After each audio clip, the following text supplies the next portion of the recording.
Hola, ¿me escuchan?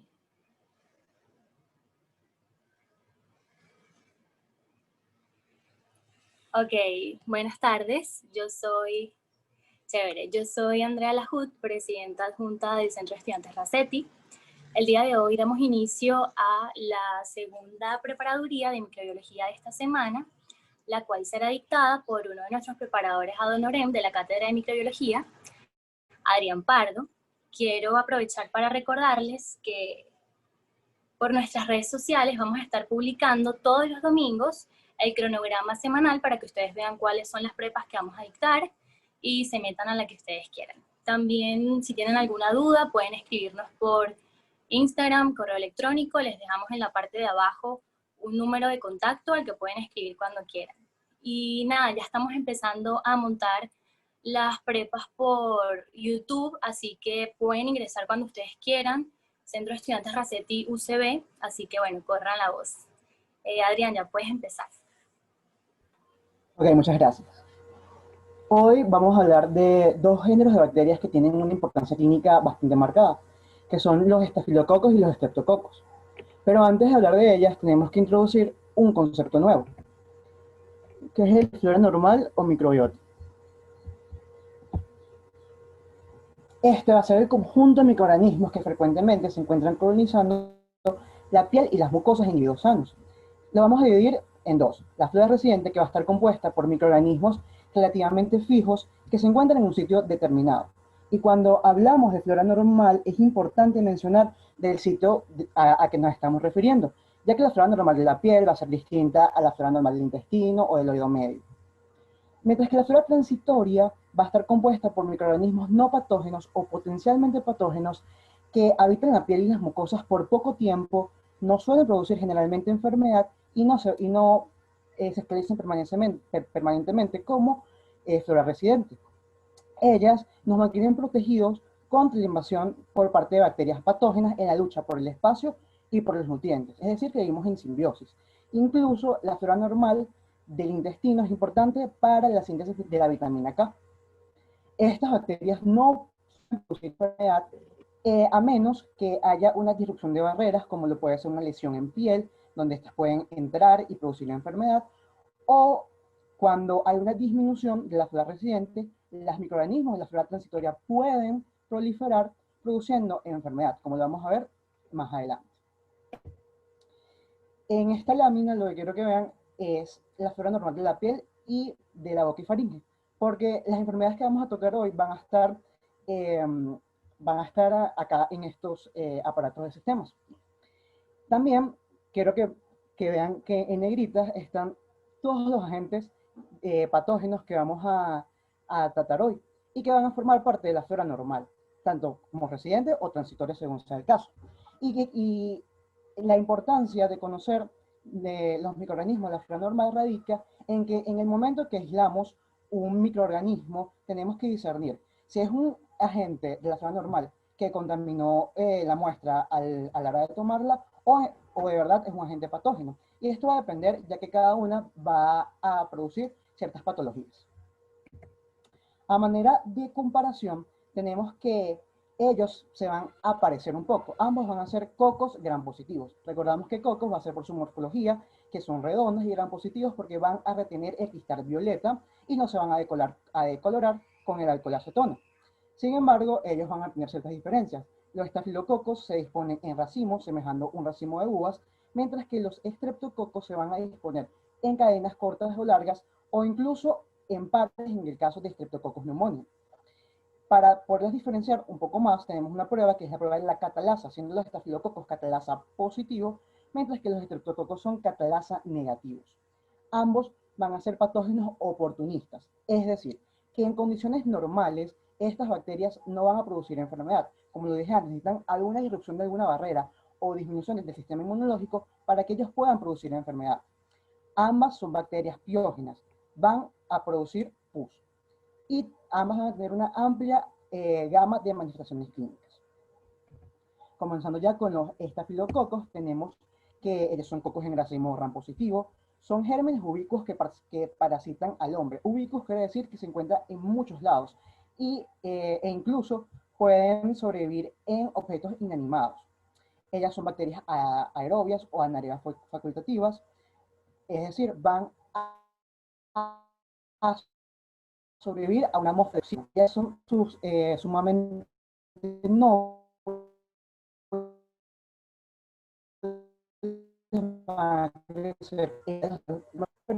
entre las bacterias de las especies de este género. Ellas las vamos a clasificar de acuerdo a la producción de una enzima, que es la coagulasa, para permitir clasificarlos en coagulasa positivos, que producen esta enzima, y los coagulasa negativos, que no la van a producir. El estafilococo coagulasa positivo de importancia clínica es el Staphylococcus aureus, mientras que los de importancia clínica coagulasa negativos van a ser Staphylococcus epidermidis y Staphylococcus saprophyticus. A continuación vamos a hablar un poquito de cada uno de ellos. Este Staphylococcus aureus va a pertenecer a la flora residente de la piel en un 5 a 20% de los individuos y como flora transitoria en un 50%. Él va a ser un patógeno de gran importancia, ya que va a ser el principal agente causal de infecciones de piel y partes blandas, así como también es un importante agente causal de infecciones intrahospitalarias. Es el más violento de este grupo, es el que va a causar la mayor cantidad de patologías y de distinta índole. Además que su nombre proviene de un pigmento amarillo que produce cuando son cultivados. Entre las enfermedades que puede producir el Staphylococcus aureus tenemos las infecciones de piel y partes blandas, produciendo foliculitis, forúnculos, celulitis, impetigo buloso. Tenemos que, a la hora que vemos unas lesiones de este tipo, tenemos que distinguir entre impetigo buloso, que va a ser producido por Staphylococcus aureus, y entre el impetigo costroso, que va a ser producido por Streptococcus pyogenes. Como vemos acá en esta foto, en estas primero se va a formar una mácula, como lo vemos acá, o lesiones no elevadas, y luego se va a formar este tipo de vesículas o ampollas que luego de que ellas se revienten, se exploten, se van a cubrir de una costra marrón, mientras que en el impetigo costroso van a ser de una vez costras que tienen un color miel, son costras melicéricas. Es el principal agente causal de infecciones de heridas quirúrgicas. Esto se considera una infección intrahospitalaria o nosocomial de gran importancia. Además que también tiene la capacidad de producir erisipela. Sin embargo, la erisipela va a ser producida en un 95% por el Streptococcus pyogenes. Y tenemos que también aprender las diferencias entre la celulitis y la erisipela, ya que ambas se pueden parecer y nos podemos confundir. Entre las diferencias tenemos una que no es muy evidente, es la afectación de distintos planos de la piel. La celulitis va a ser una infección más profunda, va a abarcar hasta el tejido celular subcutáneo, mientras que la erisipela es una infección superficial abarcando hasta la capa superficial de la dermis. Ambas van a tener signos de flebosis, es decir, signos de inflamación, como lo son el eritema o el enrojecimiento, aumento de volumen, edema o hinchazón, aumento de temperatura o calor, además de dolor. Sin embargo, el erisipela tiene un color rojo vinoso que deja diferenciar los bordes de la lesión. Podemos ver acá la piel enferma y podemos diferenciar la piel sana. Mientras que en la celulitis los bordes son difusos, no podemos diferenciar los bordes de lesión, ni cuál es la piel sana y la enferma. Además que en la celulitis va a haber demarcación de folículos pilosos o piel de naranja. Mientras que la erisipela va a haber una demarcación de los linfáticos superficiales, vamos a ver como unas líneas en la herida. Además que en la celulitis se pueden abscedar, produciendo lesiones características que luego van a supurar o a botar pus. Mientras que las lesiones satélites de la erisipela son de tipo vesiculares. También son importantes productores de infecciones musculoesqueléticas, como la pneumocytis, la fascitis necrotizante, la artritis séptica y la osteomielitis. Estas patologías generalmente va a ser por diseminación por contigüidad. Por ejemplo, un absceso o celulitis que se encuentre a nivel de la rodilla, por contigüidad de los tejidos blandos va a llegar a la articulación produciendo artritis séptica, o también por diseminación hematógena que puede producir osteomielitis.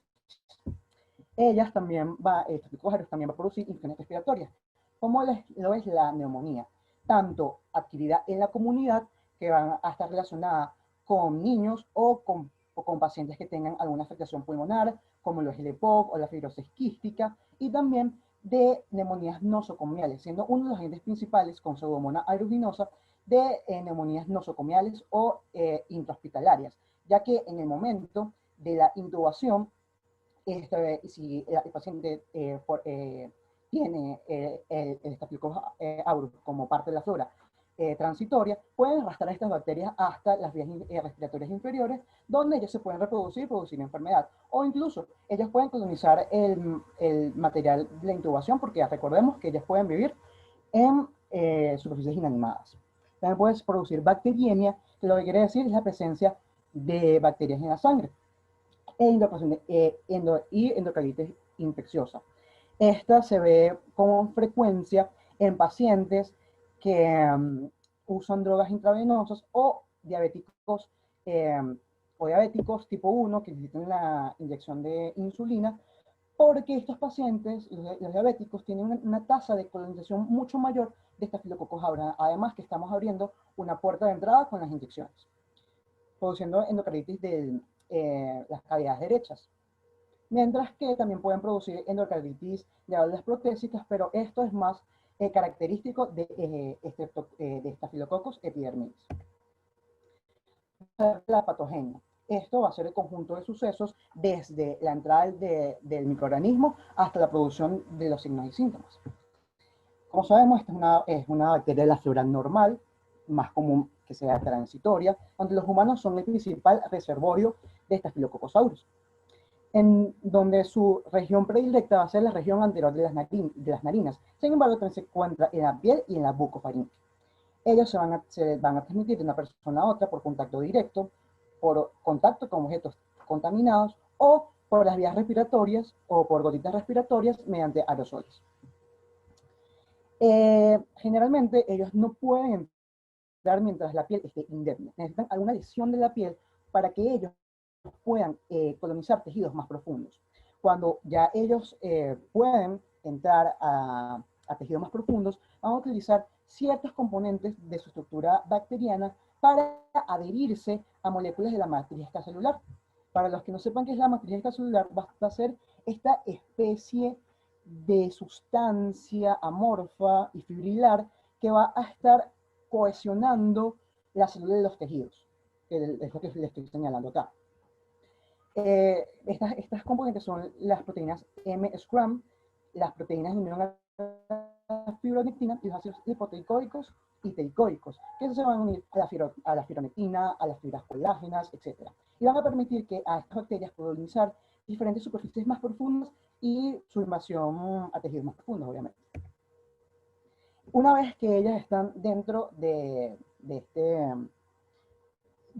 la piel o de las vías respiratorias, va a depender de la enfermedad y cada patogenia se realiza para cada enfermedad. Sin embargo, les estoy dando una general para que luego ustedes vayan discerniendo, o sea, cómo sería la puerta de entrada en una neumonía, cómo sería la puerta de entrada en una bacteriemia, etc.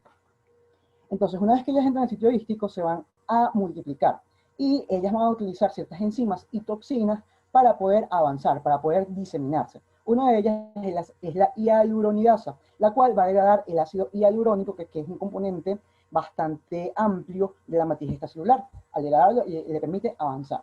Además, también tienen las toxinas alfa, gamma y delta, que son citolicinas, que van a formar poros en las membranas de una gran variedad de células. Y esto por gradiente osmótico se van a alisar, van a estallar. Incluso puede producir la lisis de los eritrocitos. Y esto lo vamos a ver luego en el cultivo y en el agar sangre.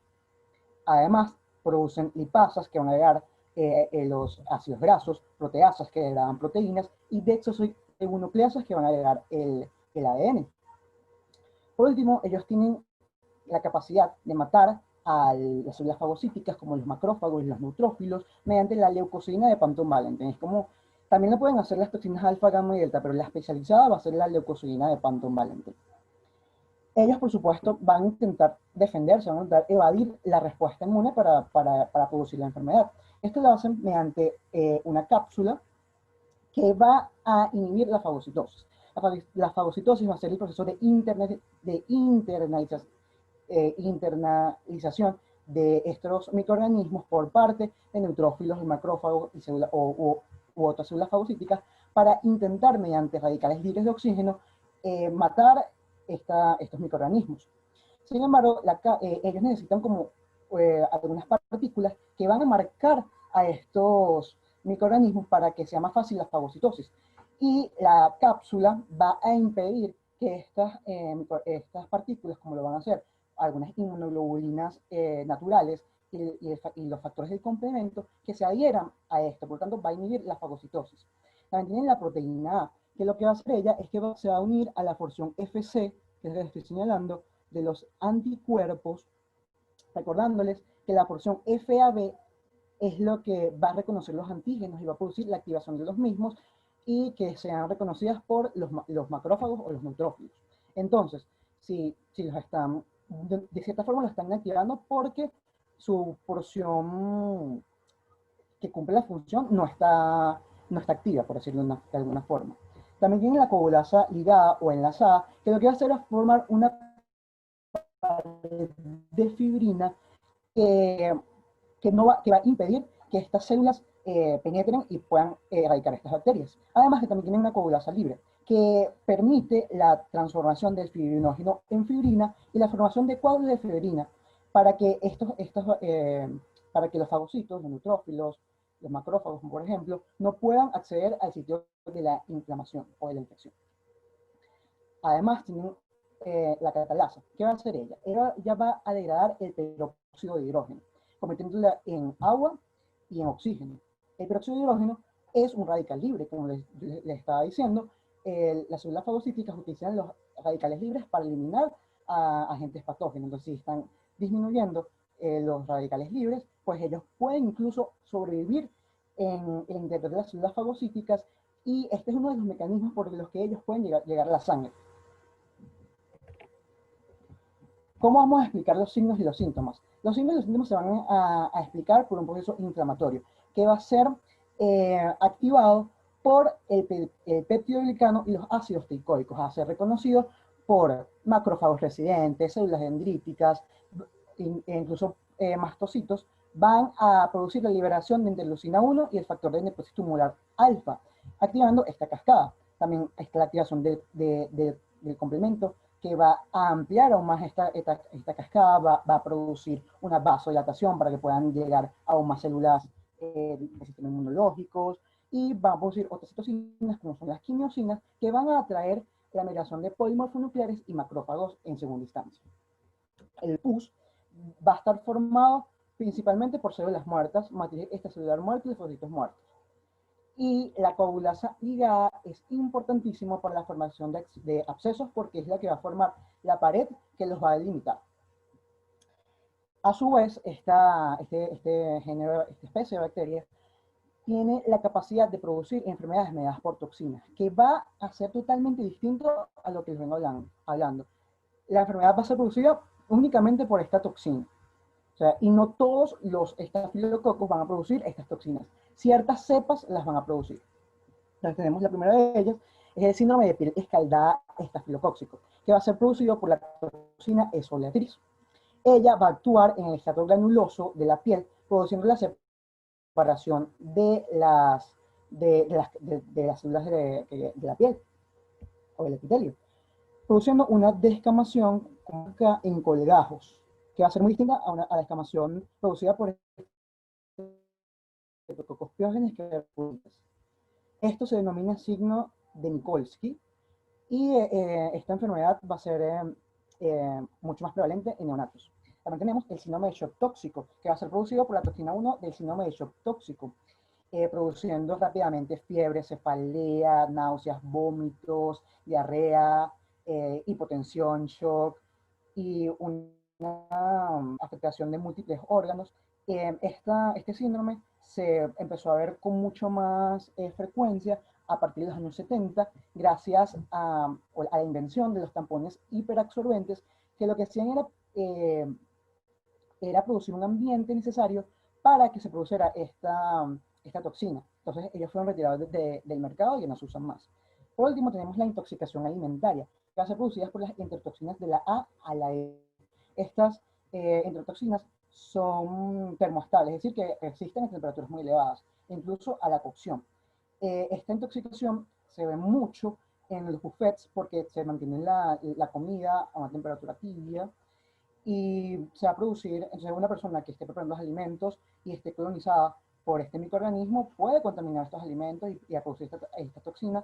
Y las personas van a ingerir estos alimentos en un periodo de 1 a 8 horas, se va a producir diarrea profusa, incluso vómitos bastante importantes, ya que estas toxinas van a actuar en el centro del vómito y produciendo estas manifestaciones clínicas. Sin embargo, esto no va a durar mayor a 24 horas, no hace mayor a 24 horas. En cuanto a Staphylococcus epidermidis, él va a ser la bacteria por excelencia para la flora residente de la piel y mucosas, y es el principal agente contaminante de muestras. Él se considera un patógeno oportunista, ya que únicamente va a penetrar en el organismo por intervenciones médicas, siendo capaz de producir infección asociada a catéteres, a prótesis ortopédicas, mamarias, diálisis peritoneal, bacteriemia. Esto es asociado a catéteres intravenosos, endocarditis de válvulas protésicas, osteomielitis del esternón por cirugía torácica. Y lo relevante en la patogenia es el licocálix o la capa de limo que ellos poseen, que como vieron en la clase pasada, es diferente de una cápsula, porque esta es más laxo. Y esto le da una capacidad de producir un biofilm o biopelícula, que va a mantener primero a todas las células juntas, y le da una capacidad de adherirse a cualquier material protésico, cualquier cuerpo extraño, de una forma bastante fuerte. Incluso cuando se detecta una infección de este tipo, hay que retirar el material protésico y cambiarlo por otro, ya que el biofilm va a formar una capa que va a impedir la penetración de las células fagocíticas. Además, también va a impedir la penetración de los antibióticos. Por tanto, mientras el paciente tenga la prótesis o el cuerpo extraño, no va a mejorar. En cuanto a Staphylococcus saprophyticus, él pertenece a la flora normal de la mucosa genital y la zona perianal, produciendo infecciones urinarias en mujeres jóvenes sexualmente activas, específicamente en este grupo de personas. Entre su patogenia, lo más importante es que ellos tienen mayor capacidad de unirse a las células del uroepitelio, ya que van a producir una adhesina especial. Ese es su principal factor de patogenicidad y todos los signos y síntomas van a ser mediante proceso inflamatorio. Entonces, ya que sabemos qué enfermedades producen y cómo las producen, tenemos que conocer el diagnóstico microbiológico que va a estar destinado a conocer el agente causal de dicha infección. Con todos los signos y síntomas y todo lo anterior, pues, y nuestro conocimiento, vamos a establecer un diagnóstico clínico. Entonces, el primer paso va a ser la toma de la muestra, que va a variar de acuerdo a la localización de la infección. Puede ser pus, por drenaje de un exceso o de una lesión superficial, líquido cefalorraquídeo, una meningitis, sangre en una bacteriemia, punta de catéter, infección asociada a catéter. Y es muy importante, porque esto es lo que nosotros vamos a hacer, las tomas de la muestra, es que se realicen bajo los procedimientos de asepsia y antisepsia, usar guantes, un antiséptico local antes de tomar la muestra, porque si se contamina la muestra, perdemos todo nuestro trabajo. Además, tenemos que tomar la muestra idónea, de donde realmente esté la infección. Esto lo vamos a transportar en tubos con medios de transporte como Amis, Carrier y Stuart, o incluso existen algunos elementos comerciales como el Transcult o Culturet, que ya viene integrado todo. Es importante también que hay que identificar la muestra con el nombre del paciente, la hora en que se tomó, el diagnóstico presuntivo, para que el laboratorio donde lo enviemos sepa los procedimientos que tiene que hacer, porque cada microorganismo o cada grupo de bacterias va a tener un diagnóstico microbiológico particular. Además que tenemos que tomar 2 o más muestras. ¿Por qué? Porque también tenemos que hacer un examen directo de la muestra en el momento que la tomamos.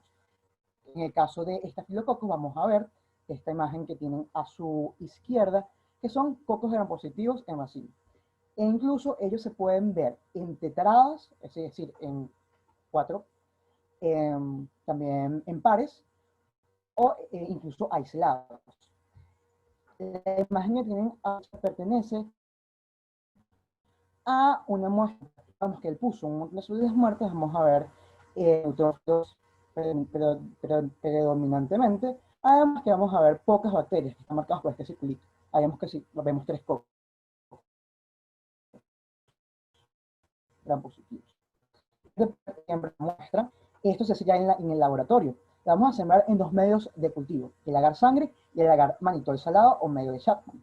En el sangre, luego de incubar una muestra aerobia por 18 a 24 horas, vamos a inspeccionar el crecimiento de las colonias.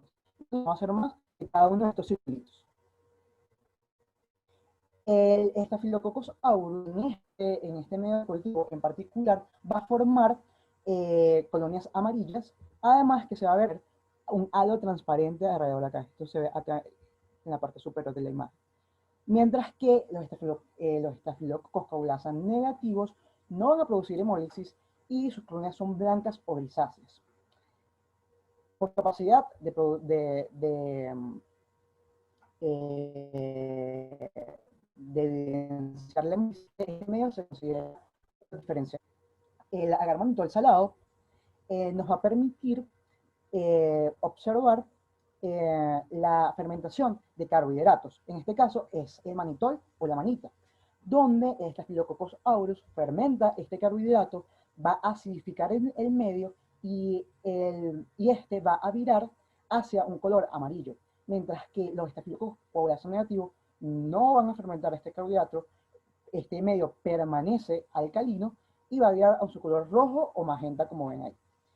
Ya con estas características vamos a podemos ir identificando el agente causal. Lo siguiente que tenemos que hacer es la prueba de catalasa, que es una prueba súper importante cuando nos encontramos frente a cocos gram positivos, ya que como les dije antes, los estafilococos, cuando realizamos el extendido con la cloración de gram, ellos se pueden ver aislados, en pares o en tetradas. Entonces, esta prueba es la que nos va a permitir diferenciar de una manera fidedigna entre estafilococos y estreptococos.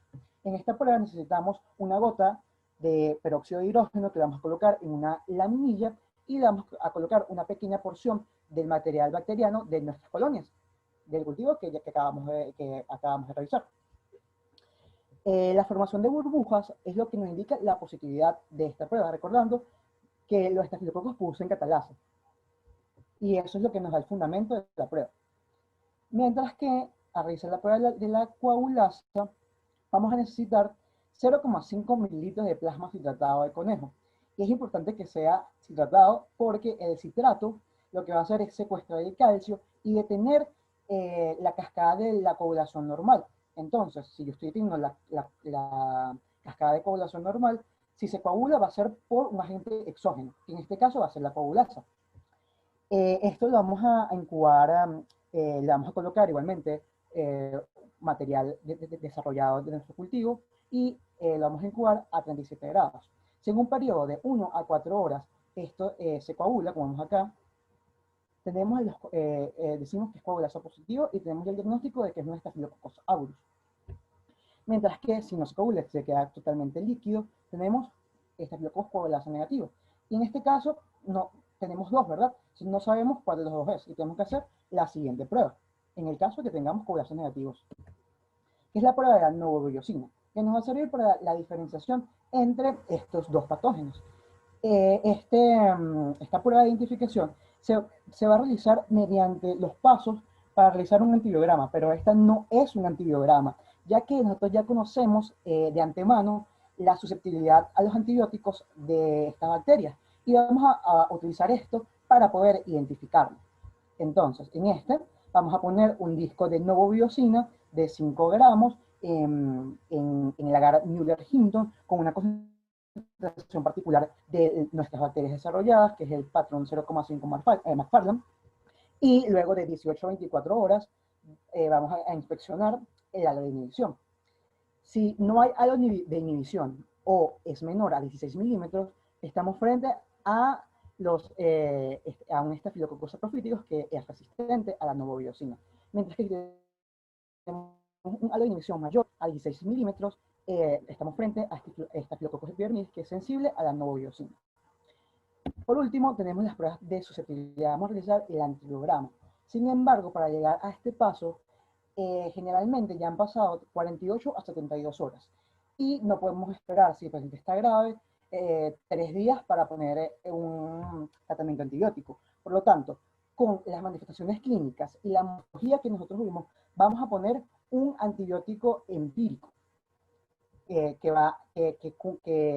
cumpla con toda, o que cura todo el espectro de las bacterias que pueden estar causando esa enfermedad, y luego podemos cambiar nuestro antibiótico de ser necesario con los resultados que nos indique el antibiograma. Y en este lo que vamos a hacer es colocar en el agar Hinton una cantidad específica de bacterias, y vamos a probar distintos antibióticos para comprobar a cuáles ellos son resistentes y cuáles son sensibles y saber qué antibiótico tenemos que utilizar. Esto nos permite clasificar a Staphylococcus aureus en 2 grupos, los sensibles a la meticilina y los resistentes a la meticilina, MRSA en inglés o SARM en español. Sensible a la meticilina significa que es sensible a la oxacilina y a las cefalosporinas. Y la oxacilina es el medicamento o el antibiótico que se suele usar para infecciones estafilocóccicas por Staphylococcus aureus. Generalmente se solía decir que los Staphylococcus aureus resistentes a la meticilina se encontraban en un ambiente intrahospitalario, pero cada vez más se ven en la comunidad, entonces hay que tener cuidado con eso. Y cuando ellos son resistentes a la meticilina, generalmente van a ser tratados con la vancomicina. El Staphylococcus epidermidis es naturalmente resistente a la oxacilina, por lo tanto, se va a utilizar vancomicina u otra droga que indique el antibiograma.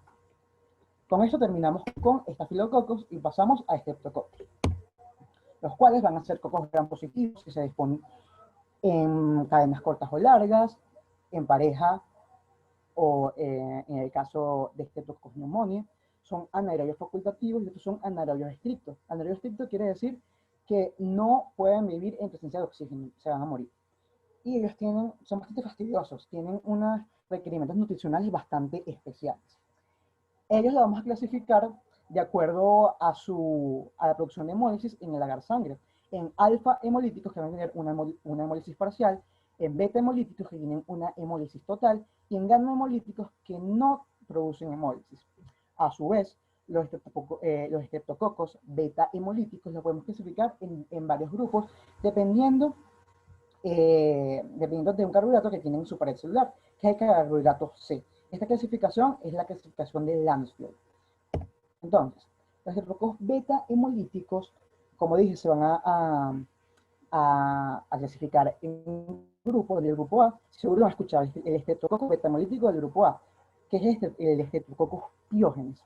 Este es el agente causal de faringoamigdalitis, abscesos amigdalinos, erisipela, fiebre escarlatina, fascitis necrotizante, en fin, un sinfín de manifestaciones clínicas.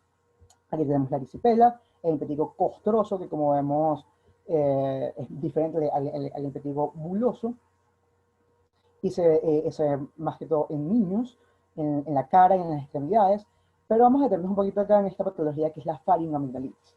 La faringoamigdalitis va a ser en un 90% de los casos va a ser producido por virus, adenovirus, rinovirus, cualquier tipo de virus, bueno, no cualquier, pero una gran cantidad de virus.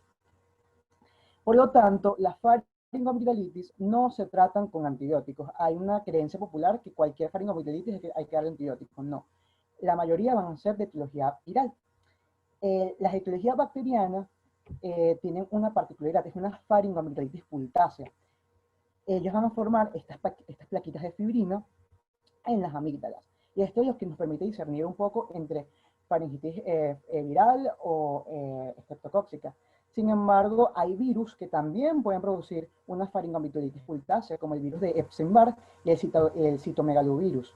Además que hay otros síntomas que nos van a permitir discernir entre una faringoamigdalitis viral y una bacteriana, como lo son los síntomas respiratorios superiores, como va a ser el eritema, aborrecimiento de la conjuntiva, rinorrea, tos, y estos nos van a indicar una etiología viral.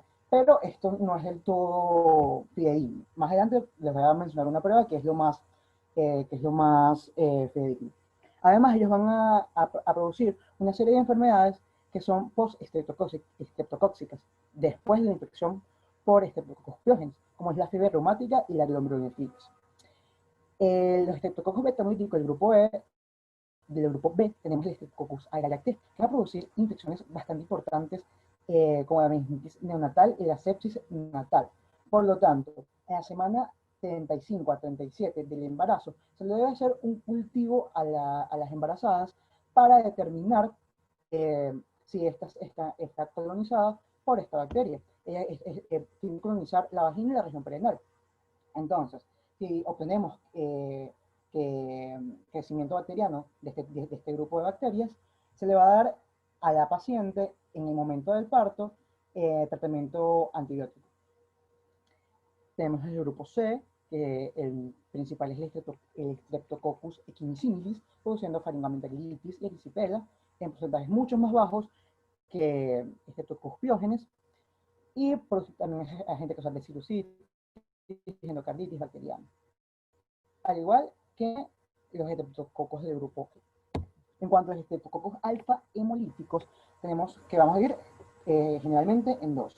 Los estreptococos viridans, que van a ser un grupo de estreptococos, donde el más importante es el estreptococcus mutans, que va a producir caries dentales, infecciones periodontales, e incluso va a producir endocarditis, que generalmente está relacionada con la caries dental o una infección periodontal. O sea, hay que tener cuidado con las caries. Además, en este grupo tenemos el Streptococcus pneumoniae o el neumococo, que es el principal agente causal de neumonías en la comunidad. También es agente productor de meningitis y de otitis media, además de otras infecciones. Por último, tenemos los Streptococcus gamma hemolíticos, donde tenemos a los Streptococcus anaerobios o microaerófilos, que son los peptostreptococos.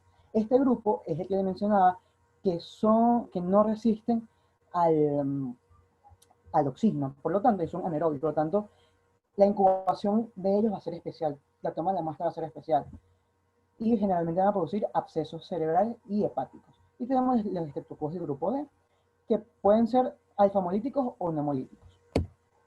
Entonces, hablando de la patogenia de Streptococcus pyogenes, esta va a pertenecer a la flora normal de la faringe en un 5 a 10% de la población normal y en un 20% en los niños. Además, también es flora transitoria de la piel. La transmisión va a ser por contacto directo en el caso de la transmisión cutánea de persona a persona o por gotitas respiratorias. Al igual que el Staphylococcus aureus, este no puede penetrar las capas profundas de la piel sin una disrupción de la misma. Se necesitan alguna lesión, puede ser microscópica, puede ser una picadura de insecto, una cortada, cualquiera. Igualmente, ellos tienen mecanismos para adherirse a los elementos de la matriz extracelular, como es la proteína M, que en este caso se va a unir a los queratinocitos, a las células epiteliales de la piel. Bueno, también tenemos una cápsula de ácido hialurónico que se va a unir al ácido hialurónico, que es un componente bastante amplio en la matriz extracelular, los ácidos teicoicos y lipoteicoicos y las proteínas de unión a la fibronectina, que se van a unir a las fibras colágenas, a la fibronectina, que pertenece a la matriz extracelular. Igualmente, tienen mecanismos para diseminarse, como son la hialuronidasa, las proteasas y desoxiribonucleasas, que van a actuar de una igual forma como lo vimos anteriormente. En cuanto a la streptokinasa, el sistema inmunológico va a formar coágulos para mantener la zona de infección delimitada. Entonces, la streptokinasa lo que va a hacer es convertir el plasminógeno en plasmina, y la plasmina puede degradar estos coágulos y ellos poder avanzar. Las streptolicina O y S son citolicinas o hemolicinas, que van igualmente a formar poros en diversas células, y es la que nos permite ver la hemólisis característica en este género de bacterias. Es importante que la streptolicina O es antigénica y tiene la capacidad de producir anticuerpos. Por lo tanto, si queremos conocer clínicamente una infección por Streptococcus pyogenes, pueden pedir una prueba serológica, que son los ASTO, son los anticuerpos anti-streptolicina O. Ellos van a evadir el sistema inmunológico mediante tres mecanismos principalmente. Tenemos una cápsula de ácido hialurónico que va a ser distinta a la cápsula que vimos anteriormente. Esta cápsula es resbaladiza. Entonces, al momento de la fagocitosis, los macrófagos y neutrófilos se van a resbalar y no van a poder internalizar. Además, el ácido hialurónico es un componente de la matriz celular. Entonces, por mimetismo, ellos se mimetizan con los componentes de nuestro cuerpo para no ser detectados. La proteína M va a unir la fibrina y el fibrinógeno, produciendo que no se una las inmunoglobulinas y factores de complemento, disminuyendo la fagocitosis, y la C5A-peptidasa va a degradar el factor de complemento C5A, que lo que va a hacer es atraer a más células fagocíticas. Pero si no la tenemos, se va a disminuir la migración de las mismas o la quinotaxis. Y los signos y síntomas se explican de igual forma. Igualmente vamos a tener enfermedades producidas por toxinas, como es la fiebre escarlatina.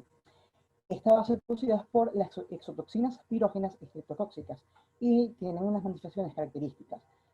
Tenemos la lengua en fresa o en frambuesa, que se debe a un aumento de volumen de las papilas gustativas. Ahora vamos a tener un exantema papular confluente, el cual se va a ver mucho mejor en las zonas de pliegues. Y estos se denominan líneas o signos de Pastia. Además, que también va a producir descamación de la piel, pero como se dije anteriormente, es una descamación furfurácea, en escamas.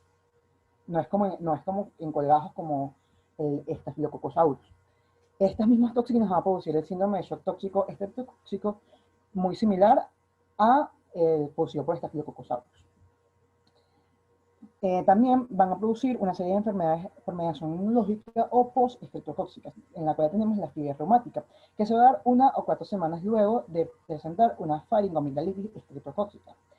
La explicación de este proceso es que se da una reacción de hipersensibilidad tipo 2, ya que la proteína M va a tener ciertos antígenos similares a los antígenos expresados por los miocitos cardíacos, por las células de la sinovia y por las neuronas, especialmente las neuronas de los ganglios basales.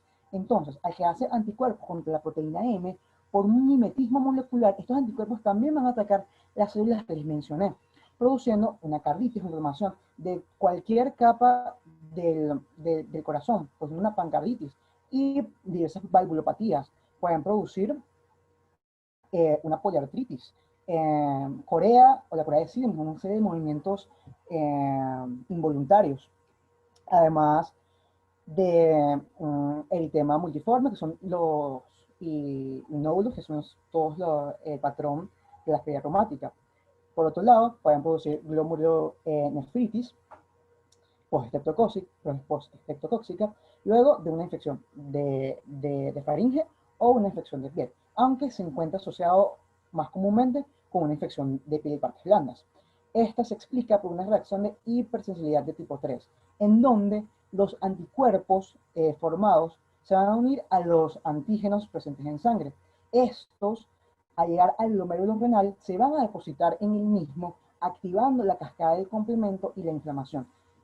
Y produciendo posteriormente el edema característico de la glomerulonefritis, como lo es un edema matutino, bilateral, que va descendiendo a lo largo del día.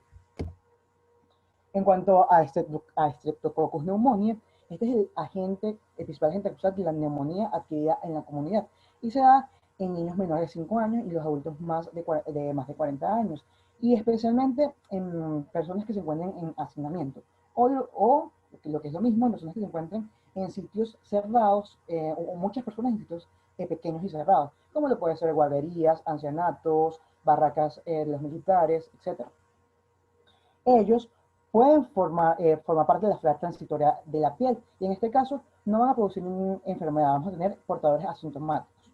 La transmisión se va a dar tanto de personas enfermas o de portadores asintomáticos a través de las gotitas respiratorias. Generalmente, ellos no van a producir enfermedad. Pero eso también va a depender del inóculo.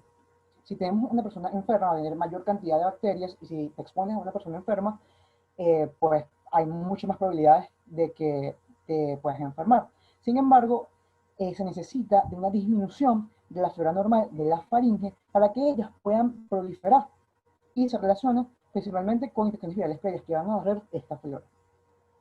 Ellas además se van a adherir a las colinas que se encuentran en la superficie del epitelio, gracias a la proteína fijadora de colina y a la proteína M, y a otros elementos de la matriz extracelular gracias a los ácidos teicoicos y lipoteicoicos. Ellos, para diseminarse, para avanzar, tienen una enzima que es la neuroaminidasa, que va a degradar la mucosa. ¿Y esto qué va a hacer? Que va a exponer una mayor cantidad de receptores celulares. Por lo tanto, ella se va a ir uniendo a mayor cantidad de esto y va a ir avanzando. Además, tiene la autolisina, que va a liberar peptidoglicano en su pared celular, provocando la liberación de más liberadores, más mediadores inflamatorios y un proceso inflamatorio más fuerte, más grave.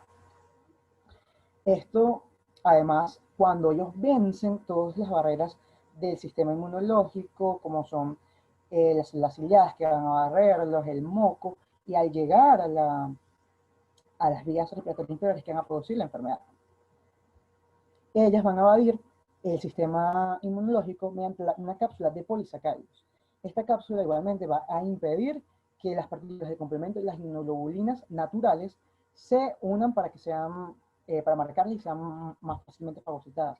Sin embargo, esta cápsula tiene la capacidad de que, igualmente es antigénica, la capacidad de producir anticuerpos específicos contra esta cápsula. Entonces, nosotros nos vamos a valer de esto, o la ciencia se valió de esto, para crear la vacuna antineumotóxica, que lo que contiene es la cápsula de polisacáridos, es una vacuna de subunidades, y al ponerla lo que vamos a estar favoreciendo la producción de estos anticuerpos, y cuando se tenga una infección por este tipo de bacterias, erradicar la misma. Tenemos la proteína A, que va a disminuir la deposición del complemento, y tenemos una IgA o enzimas proteolíticas de la inmunoglobulina A. La inmunoglobulina A se encuentra en las mucosas y es lo que impide la invasión de ciertos patógenos. Si la tenemos disminuidas, favorece a su vez a la invasión. Y los signos y síntomas van a ser debidos al proceso inflamatorio. Casi, o sea, la mayoría de los signos y síntomas van a ser producidos por el sistema inmunológico.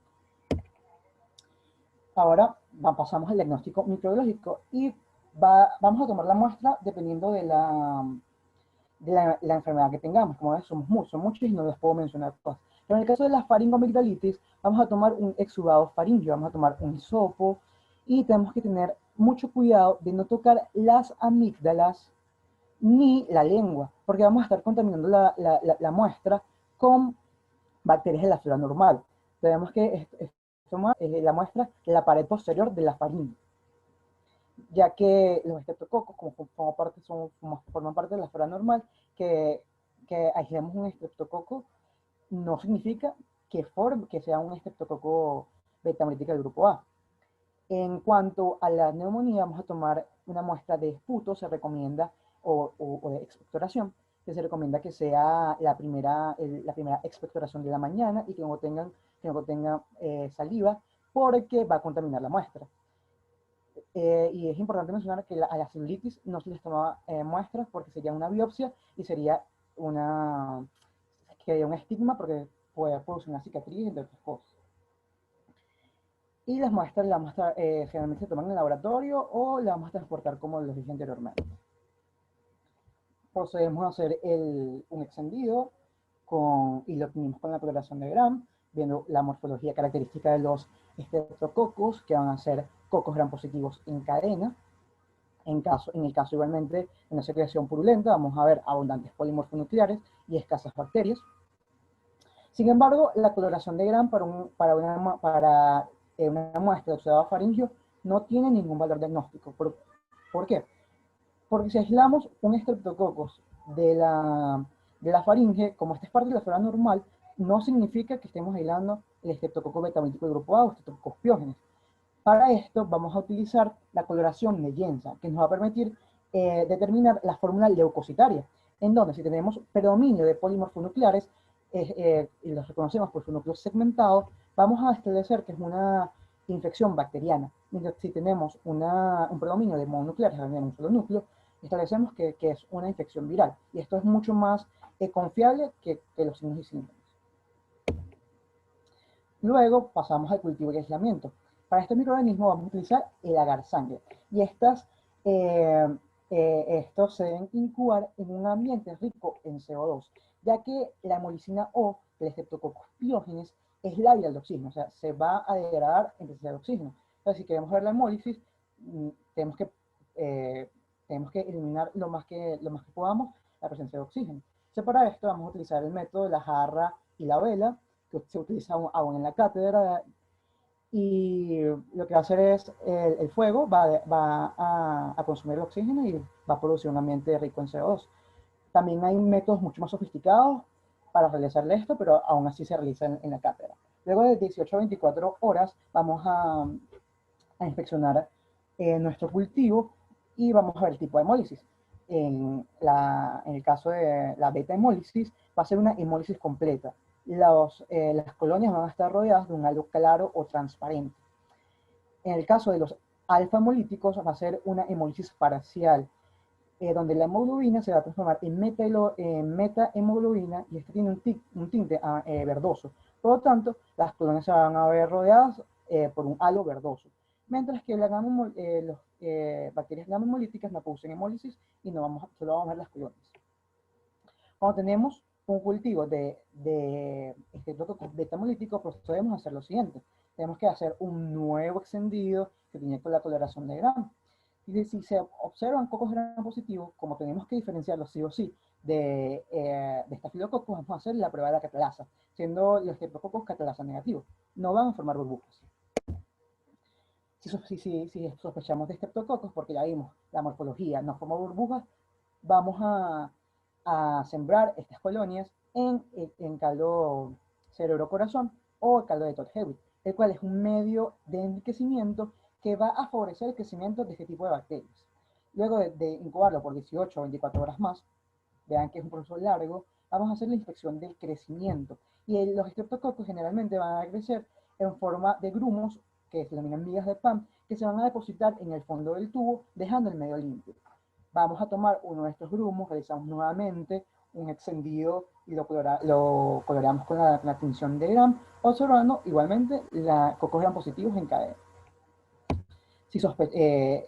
Luego pasamos a la prueba de identificación. Ya estamos seguros que es Streptococcus, que no es un Staphylococcus, es un Streptococcus. Entonces vamos a hacer la prueba de Maxet o la bacitracina, que igualmente se va a realizar en el agar Miller-Hinton con sangre, pero tampoco es un antibiograma.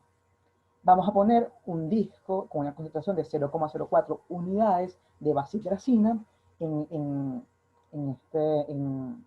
la siembra que hicimos, en este agar, y luego de 18 a 24 horas vamos a medir el aldo de inhibición. Generalmente todos los estreptococos de este grupo de los betamolíticos van a ser resistentes a la bacitracina. El único sensible es el Streptococcus pyogenes, porque si tenemos un halo de inhibición de cualquier tamaño, no importa, vamos a decir, o ya tenemos la certeza de que es Streptococcus pyogenes. Para identificar los estreptococos del grupo betamolíticos del grupo B, tenemos la prueba de CAM, la cual se basa en la capacidad que tiene el factor CAM producido por los estreptococos beta hemolíticos de potenciar la hemólisis producida por la betalicina estafilocóxica. Entonces, para realizar esta prueba, vamos a estriar una cepa de Staphylococcus aureus verticalmente y perpendicularmente vamos a estriar nuestra cepa de estreptococos en estudio. Si luego de 18 a 24 horas vemos una potenciación de la hemólisis en forma de punta de flecha, habremos identificado al Streptococcus beta hemolítico del grupo B. Hasta aquí lo podemos dejar, ya, porque estos son los dos grupos más importantes dentro de los beta hemolíticos. Sin embargo, si queremos estar 100% seguros, podemos hacer la identificación serológica, en donde en la prueba de la precipitina, que es la que se utiliza para la clasificación de Landsfield, vamos a tener antisueros, un antisuero para el grupo A, B, C, E y G, y vamos a poner el carbohidrato C de la pared celular y lo vamos a añadir. Si en cualquiera de estos tubos que se forme el anillo de precipitación en la interfase, que dice que lo que quiere decir es que el antígeno se corresponde con el anticuerpo, vamos a estar identificando el grupo de este estreptococo. O podemos hacer las pruebas de coagulación, que va a ser con igualmente una prueba serológica, tiene casi que el mismo fundamento, sino que las inmunoglobulinas van a estar unidas a la proteína de Staphylococcus aureus. Entonces, la visualización va a ser más fácil. A su vez, tenemos la prueba de aglutinación del látex, donde las inmunoglobulinas van a estar contenidas en las partículas de látex. Y vamos a ver que de ser positivo se van a formar unos grumos y de ser negativo va a estar homogéneo. Por último, igualmente tenemos que hacer las pruebas de susceptibilidad. Generalmente este grupo de bacterias es susceptible a la penicilina y con esto se trata. Si tenemos cepas de Streptococcus alfa-molíticos, tenemos que diferenciar entre los dos grupos que tenemos, Streptococcus bovidium y Streptococcus pneumoniae. Para esto tenemos dos pruebas.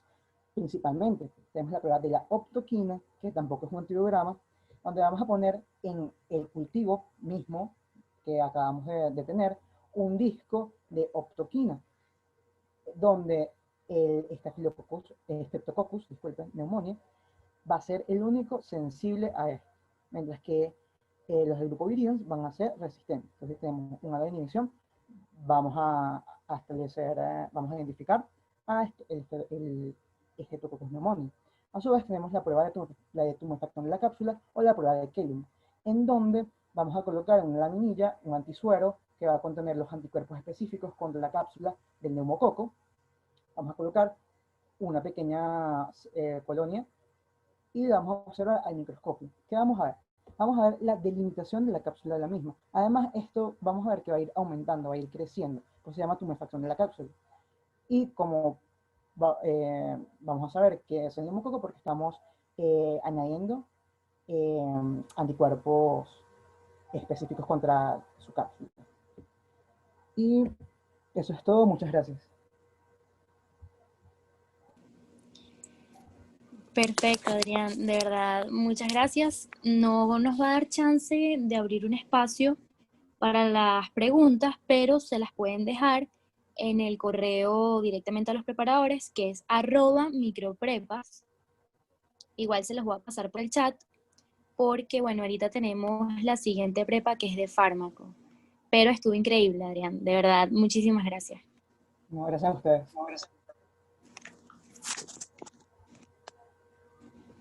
Ya ahí les envié la cuenta. La cuenta O de si no, Instagram. nos pueden escribir a nosotros. Ajá, por Instagram. Vale, yo voy a estar pendiente de cualquier duda que tengan. Gracias.